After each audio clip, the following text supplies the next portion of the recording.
phase by quite a big margin. I mean, but with the Tigreal, they need a hero that can go Purify, right? So Claude gets picked up, as well as the Glue. Interesting. Wow. This is a... Can they... never mind. They don't... Do they want to go CC? I don't think so. I think more engage would be great. That one we want to have... We want to get like Hansi here, trying to stop the Cho. Do they go Hilda? Oh, wait a minute. That's actually not a bad idea. With the Farsa in the picture. Yeah, exactly. The Farsa is what I'm thinking about. Maybe not the Suyo, right? Like, Suyo just clears anyways, but you can dive or walk into Farsa. Wasn't it banned in the first game? Yeah, it was. Yeah. By ONIC. So it is relevant. Oh, boy! Simple answer. Oof. More dive. I like it. I like it too. This is a skill. Cute knows no bounds, and Keskute knows no limits. Will it work out, ladies and gentlemen, as we dive into the Land of Dawn for game number 2 between ONIC and RRQ? Yes, Cute, the trickster, does it again. But the Purifies come through though finally here. 1 for the side of ONIC, 2 for RRQ. I do wonder how the team fights are gonna play out. I'll be honest with you, I don't get to see the Hanzo a lot. I don't know the intricacies of this hero because it's just been banned so often when I'm playing ranked, when I'm trying to get a feel for the game. I agree. I've had pretty bad experiences going up against Hanzo, but you know, it really depends. Sometimes the Hanzo on the enemy team just doesn't know how to play it, and then I get really good games. Well, there's that possibility. But again, for Reds on the blue, it's agility, the Witness Blessing. This might be more in line with what you're talking about, Mirko. The fact that Rez wants to be the more selfless kind of player, but these are some dangerous engagements RRQ are sticking around for. There you go, there you go. Yeah, in this matchup, the Granger should have an advantage, unless, obviously, you bring some of the... Oh, a Queller! Kairi wants to go for the kill! Dwight walks up. Oh, no, it's Keyboy who gets first blood. Edom is also going to be the one to pick down a Keyboy, so that's a 1-for-1 trade so far. And I guess they are trying to make sure CW gets a winning chance, a fighting chance. True. And I mean, it's still very much worth it. Keyboy for Toy. You see, though, you expect a lot of plays happening here in the mid lane because we're putting that critical level 4 power spike. And ONIC has the tools to kind of make more plays, at least for now. Oof. Both junglers are at equal level, so Hazel on what's his name? Hanzo. I'm like, why am I blanking out? We don't see Hanzo so much. So he has a very quick farming pattern too, farming speed as well. I think it's decent. Yeah, I think for RRQ though, the idea might be to use Dyron as like a different version of Phoveus, right? Just jump in the front, distract everyone, you know, threaten a kill even, and then go for this turtle. But they have to keep an eye on Keyboy. He was just seen on the map right there, but they can easily change. Okay, first onto the turtle, it's Hazel, Edok. Able to escape, Dyron. Catch the Queller, Keyboy, Jikundo, now Dyron. Going to the beast form. Hazel, Pinnacle Ninja, jumping to the back as well. Now onto Rez, great slam pass, fast Soul Snatch coming down as well. Hazel, oh, mounted on! Retribution, no, it's Keyboy in the back. Just Kung Fu in him. Edok gets the implosion onto Kairi, locks him down! But Kai gets the retry to get enough shielding for him to survive and turn it around. That's basically a 5-0 trade, right? 4 members taken down for the price of none, and ONIC are the ones to be able to pick up that turtle. Where did that all go wrong? Seems like the fight just wasn't neat enough. Because for our RRQ, if everyone's collected at the same spot, right? All the ultis can come up for a massive wombo combo with the Lucas, with the Tigreal, with the Yve as well. But ONIC approached that fight from multiple angles. So even when Daiwan was trying to distract everyone, it was kind of difficult. But Edok, oh, wave the dragon from Keyboy into the blazing duet. Kairi executing him. Hazel looking for the soul snatch. Oh, no. He can go back to the old one. He can also go back to his real body, no? Purple buff. Kairi has red tree. He will just take it for free. Clean. Oh, in the bottom lane, CW. There's strike. Toy. No flicker stun. Purify. Ooh. Rez. Oh, Keyboy again. Another kill, and he decides it's okay. It's about sending a message. That's a shutdown, though. Interesting. Huh. Shut down on the roamer. Keyboy has 4 kills. Hello. Exactly. What is going on? Ogwen? Uh-oh, Rins was waiting into the my Purify. Oh, Calvin Winata! Flicker! Rins gets the kill anyway. Flicker specialty by Rins, you know, it doesn't really matter. Valentina, Yves, he'll still flicker forward, he'll still be able to secure that kill. And ONIC, though, still holding on to that 1,700 gold lead. Now, back to Hazel. So, what's the point of having the Hanzo in your lineup? Is he meant for neutral objective? Is he meant for kill pressure like an assassin? Must be more on kill pressure, because again, you have a risk-free attempt at gunning down someone on the opposite side. Now, though, he's actually on the opponent's side. That's kind of dangerous. The Hanzo isn't exactly the most mobile of heroes, but he will be able to get out of it. Now, back again to this turtle situation. In theory, if RRQ land all the spells, they have the better combo. But ONIC have more ways of just being annoying, and they're relying a lot on these passive, the base damage as well from Keyboy. They just have an advantage in some of these fights. Kairi's also ahead, a level ahead. Look at Keyboy. Kundo, Hazel, dashing away, Pinnacle Ninja. Edok mounted on. Hazel jumping to Kairi, Soul Snatch. Not enough damage to pressure anyone in the back. Hazel brought back, now very low. Edok. Feathered airstrike coming down. Edok still able to survive. Real world manipulation. Keyboy gonna be caught. Diamond doing damage. GW! Blazing duet! Gets rid of Rins, but still gets blocked by Diamond, who's waiting in the BMI. His toy is still there. Kairi picks up the turtle. Jikudo! And Rez slams him down to the ground as Hazel is forced to look for a trade. This is not going to RRQ's plan at all. Looks like ONIC gonna be able to put some damage onto the midnight turret. Hazel, though. On Sans he goes. Soul Snatch. Oh, one last shot! Sans is flying away! Rez gets taken down by Toy. That was way too close, man. Sans barely escaping there. For RRQ, they're not really winning in a lot of these early game fights. But now the shoe's on the other foot. The Granger is going to be scaling. The Yves scales amazingly well with the items. And same thing can be said for the Hanzo, technically. With more items, the more urgency there is for ONIC to kind of deal with the Hanzo as the fights progress. Oh, hang on a second. Toy? Oh, Keyboy might be a bad spot to be in. No implosion. Keyboy flickers out. That's Sonata. One last shot. No, he doesn't get out. WM Rins! Again, it gets the kill. Keyboy gets taken down here, so that is another trade. Edok, however, looking for something to trade on. Doesn't quite get it. But Toy is still going to be able to get that jungle creep away. So ONIC right now, they're doing a great job allowing CW to actually have a pretty okay lane. But on the flip side, the Hanzo really is left to its own devices. Very minimum invades. We saw one attempt at the purple buff earlier in the early game, but that's about it. Hazel's actually farming very, very decently. 11. Level 11. Kairi also still at level 11. Looks like Toy gonna be rotating towards that top side of the map, putting some damage onto the turret, perhaps even being able to pick that one up as 13 seconds left for the next neutral objective to spawn. Wait a minute, ONIC just let go, essentially, of the top side turret. They're trying to set up for something. Keyboy? Wave the dragon. Over to Edok. Feather airstrike 2 used up. Diamond looking for the dive into the back. Edok getting the explosion, but it's only onto one real world manipulation. But Diamond, oh no, it pushes everybody away. Rez split in the back. Hazel looking for the assassination on the Sans. Soul Snatch now. Does he have enough damage? Sans taken down by Hazel, who survives with a sliver of HP. Diamond mounted on, sniped down by the Queller of Kairi. A shove from Edok. Toy walking up. Now Riz doing damage. Keyboy still able to get the green cam alone.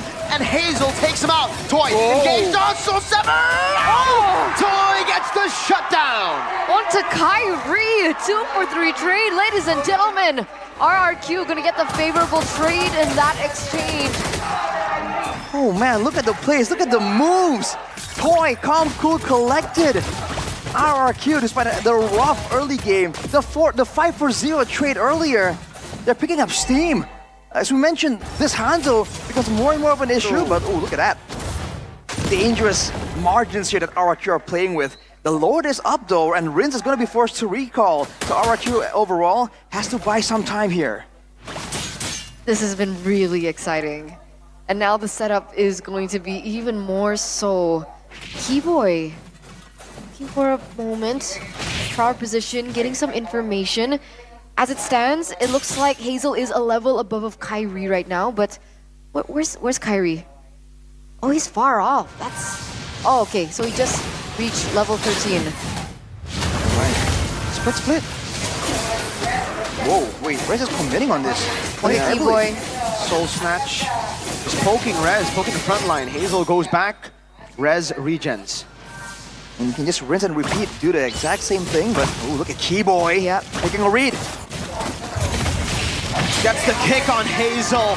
And Kairi secures him. Implosion in the mid lane, a response from Edok, 1 for 1. Hazel for Rez. But that's it, they don't have a jungler right now. Hazel's down. ONIC, if they want, they can actually go for it, but without Rez, are they willing to risk that chance? It looks like they are. Conceal play. Keyboy doesn't have the kick though, so it's a conceal just to gain a bit more space. There's no front line for ONIC, remember. In order to have good control, you need a front line. With RRQ taking out Rez there, it didn't seem like it's a massively impactful aspect, but that means that ONIC can't stay around. They're getting poked down. Oh, Sans. Oh boy, whoa. RWM, Purify. An ult for a Purify. Sans backs away. Dairen's still in a position to go for an assassination. If Sans opens it up, Keyboy knows he was there. CW with the BMI. Oh, Rez gets two. Toy still able to kite away. Split now. Edok gets brought back to the team. Feather airstrike. Edok! Implosion finding Kairi. Not enough though to trade it just yet. Rez runs back. Hazel goes and retreats. Hey, Edok is now down, so ONIC has a man advantage, and all the while that was happening, RQ, they forgot housekeeping, man. That tower in the top side is down, and that's gonna be a lord for Kairi. RQ's gonna get something in exchange. Won't be able to though. The wave on top won't take any structures for now, but ONIC did a great job there. By the time it was that decisive moment to go for the 50-50, RRQ are the ones who have expended most of their ultimates there. A great play to really jump on Edok, knowing that he is the counter-engage tool. That's why the coordination between the roamer and the EXP lane becomes that much more important. Now with the Lord, against the Yeef, right, they have a Farsa, so the siege really isn't that bad at all. Oh! Oh man. It's not doing as much damage yet, though. I think that's pretty big. Oh, Sans no Purify. Soul Snatch! An assassination! Hazel gets Sans. Now the conceal from Edok.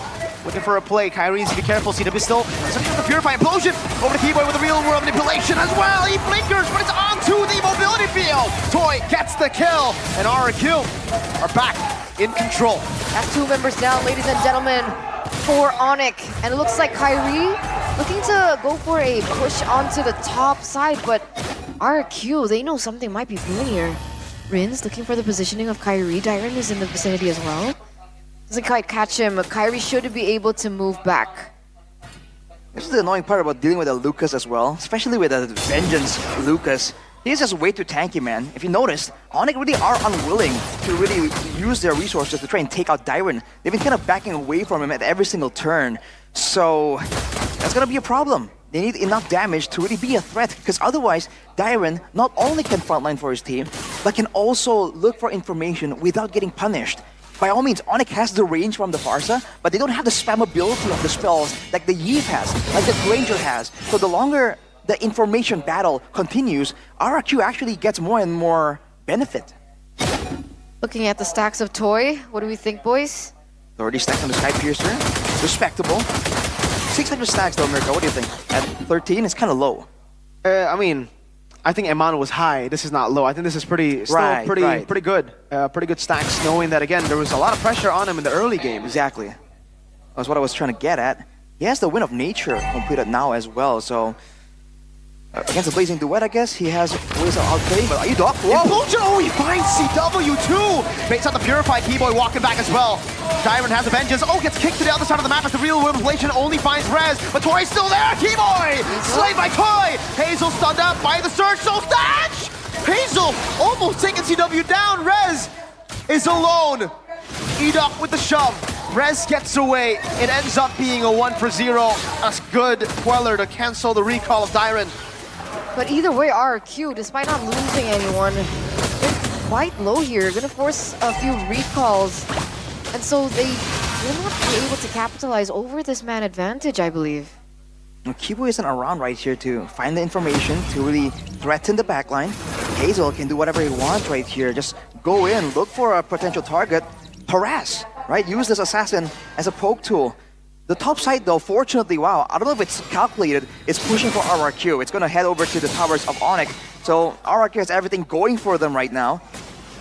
Kibo is back in the picture, but can they actually find something? Especially with Dyron being a solid iron wall. Vengeance not available for 10 more seconds though. It could be a window. Rez, oh, he's taking a lot of damage. Edok pops in the conceal, cancel the slam, pass, and a split. Now use Rez! Still trying to go for the mountain. CW walks in! Hazel has a soul stack. CW used the Wind of Nature earlier. CW with the blades into wet! Sniped down by Toy, who threads the needle. Oh, Keyboy there! Keyboy gets Hazel! No retribution. RRQ, do they really still want to commit onto this? Kairi is still alive and breathing and healthy at that. Keyboy Dyron though. There's an implosion ready for Edok, by the way. RRQ might want to use this to bait a fight. That'll be the safe play, but they can just wait for the wave on top to pressure ONIC, to force him to make a play. They can just wait for Hazel to get back up. That's true. Lucas looks like he's gonna go for a recall though. And that lane is still pushing in favor of RRQ. No, they're not going for this. They're just buying some time here for Hazel to respawn back into the game. That topside turret might fall. It's going ever so low right now. And they've sent CW. It's going to be a window here for RRQ to capitalize. And we've seen what they can do if they really want to engage for a fight. I don't think they do. I think it would be a little too hasty. I mean, at this point, if they lose this entire game revolves around how they set up for this. Sans already with the Feather Airstrike? That's one. That's only one Feathered Airstrike shot. That's a Lightning Truncheon along with the Divine Glaive.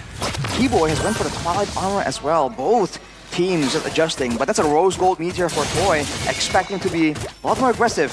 And Edok has the Conceal Pop. Oh, Rez, that might have been a mistake. Split used. Keyboy looking for an angle. Big ult with the split down. That means no pressure towards the backline. And it's funny to see Keyboy just dive in, looking for Hazel, by the way. I feel like that's reminiscent of Drian chasing down... I remember seeing Drian on the Cho chasing down a Hanzo as well. But the wave on top now pushing for ONIC. RRQ. Great pull. Tavern is so low. Rez is 4 HP, then Adolf forced to get the shove defensively. Lord, reset. Still though, 10,000 HP. Riz pops in a real reflection. Hazel, not in time. Rez goes in to flicker back. They've gotten what they sought out for. Great moves from ONIC there. All things considered, despite dealing with the poke, with the wave, they're still able to get out. CW now doing a decent amount of damage, but you want to be careful, man. We still see some attitude as well coming from ONIC. Keyboy with the recalls. I remember ONIC and their recalls back in the day when they were dominating for beat champions. But RRQ now with the Lord. No, the ONIC now with the Lord.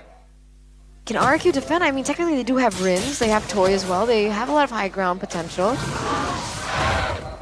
You know what's interesting is that I think from everyone, Toy is the only one with an actual gold advantage over the rest of the members. For the most part, ONIC's members are the ones with the advantage even before that fight earlier. But look at the damage! Wow. But look at the damage back. Sans is hunting for him. He's looking for an angle to Feathered Airstrike. Lord up top. Unnecessary. The minions got to the turret first. Right, I think the 2 more turrets are going to be taken by ONIC for sure. RRQ though, definitely going to make their move after that. Oh, Feather Airstrike. Good dodge from Toy in the first Feather Airstrike. Dyron will soak in a bit of damage. Hazel though in the mid lane! Soul Snatch, Wind of Nature saves CW, gets a tier 2 in the mid lane as RRQ deal with Lord up top, but oh, they miscoordinated that minion wave. They end up losing the base turret. Now in the bottom lane, Hazel needs to be careful. Keyboy again. This is a close one, yet again. Conceal? Oh, Rez. Split. All good. Feather Airstrike, zone in the back. Rez. Oh, actually commits. Wait a minute. That is an interesting one. Rez might have made a mistake. Again, though, in the back, it's Hazel, who takes a bit of damage, but won't be punished all the way. Rez. That's kind of crazy, though. We talked about the item power spikes. For Hazel, already with the quote-unquote marksman item trinity, Malefic Roar, and the Rose Gold, you saw the damage he was doing to Keyboy. That's the frontliner. It's like he's saying, if you have a Wind of Nature, then I won't go for you. I'll go for your friends. I can shred down the tanks as easily as I shred you. All right. That's already a resource utilized by Suns. And technically them losing res earlier on, it's not too bad, right? I mean, 30 seconds still left for that Lord to spawn in. There's still time for res to come back in the game. And for that reset to happen, despite them, of course, losing that tower in the top lane. Fortunately for RRQ, the wave on the base tower that's taken is on the top side, matching the Lord. So that's something that's gonna allow them to at least not be forced to deal with the waves. But they might wanna plan on setting up something now. What? Right? Double the damage? Wow. Oh, that's a ranger for you, man. The poke. Oops.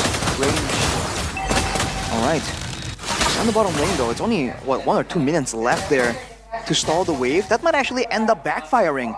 If that minute gets cleared way too easily by the ONIC wave, it's gonna start pushing towards RRQ. We'll have to wait and see right here. It's back to the dance. A Keyboy though. Baits out the shove from Edok. Makes him reveal himself. He came from up top. He was hiding in one of the bushes. All right. The wave on the bottom side has caught up though, so I think it's still gonna build up in favor of RRQ. You can see the rotation, but look at that. I don't know about that. Going on res. Split for Implosion. Still, Edok has the flicker. Toy will be able to dish out some damage onto Keyboy. They're actually going to go for the commitment on Keyboy. Good for the airstrike. Real rim ablation. Kairi going to be caught in the bad spot. Direct chasing it down. He has the immortality. Just bought it recently. He just swapped over. Does he swap over to another item is the question. Now Kairi able to dodge away. Rez still holding position. Trying to give the vision and the info. RRQ have not started the Lord. They can't. Both junglers, they don't have that retribution down. Hazel should be having it back in around 8 seconds. But Rez is so low, he's gonna have to go for a recall. That's a great plan by RRQ as well to just start the fight. And the moment Suns starts the feather airstrike, that's where Daiwan just immediately pounced on him. Now again, they're dealing with the wave on the bottom side though. They're gonna commit for this. Slow push in the bottom lane. Kairi is going to be forced to go for the retreat battle against Hazel. Retreat! It's Hazel who wins it. That was a great zone from Edok. CW now walking up. Soul snatch over to Keyboy. Immortality down. Kairi doing the same. The Dairon pops the vengeance, but will still be taken out. 1 for 0, but RRQ get the Lord. Oh, CW. Ooh, careful there. That's 50 seconds for Dairon though. Definitely a longer death timer than ideal. But with the way the waves are set up here, I think they'll still be able to actually stall long enough. This bottom side though, Hazel actually tanking up that wave. He is. All right, 900 stacks. Hazel. Take a look at Hazel. Diving on the Suns, and Hazel! Oh, just got another one on CW. No, too greedy. I think CW still has the win of nature. That's the late game Hanzo, man. How? It's so unfair. How do you punish it? Out of nowhere, man. It almost guarantees that your team can't really split up apart because he has a free get out of jail free card. With the Lord in Tao, with the spam ability, the pull coming in, this is RRQ's chance to make something happen, to maybe force ONIC to send 1 or 2 members to hold the wave a little bit, channel the, cycle the death timers. Because look at the gold, man. 1,000 for Hazel, 2,000 for Toy. Oh, they don't know Keyboy's there. No, but it doesn't matter. Toy still has Purify. Unless he gets Hazel. If he gets Hazel, that's big, but wait, that's crazy though. Let's see how he utilizes this position. Wait, even Kairi is coming from the back. Exactly. Oh my god! Toy! Just out of range, just barely out of range. What's the response? The 2 members from ONIC are too far. Rez! Split, RWMO! Sky Piercer, immortality down, Rez will fall! Keyboy in the back, Toy still has the Purify. Keyboy will look for a kick, he gets a kick, but what is it for? In the bottom lane, it's another wave pushing in. 2 Pacer has taken down, a Queller from Kairi, CW plays into it, onto the mini waves. RQ have their sights on the base. Kairi backing away. Diver walking up with their airstrike used up, but will not be able to connect onto anyone. Not even Rinse will see. Diver gets Calvin without a down. No MM, no XP. B. RRQ look for the end in the siege. Hazel Sun, that's Toy on the base. Kairi doing the same with a nature already. Kairi with the killing spree. Sans from the defend with a nature. No winter cloud used already. The minions are right there. Rinse flickers forward, tries to get Sans. They're still keeping it intact. Feather airstrike. Enough. One last hit should do it. Kairi still defending. Rinse and Toy versus Kairi. RWM, can Kairi clear? Hazel walks in, snow snatch. RRQ with a clean sweep. 2-0 for the Royal Derby. The Kings of Kings take down the Sky Kings. Ladies and gentlemen,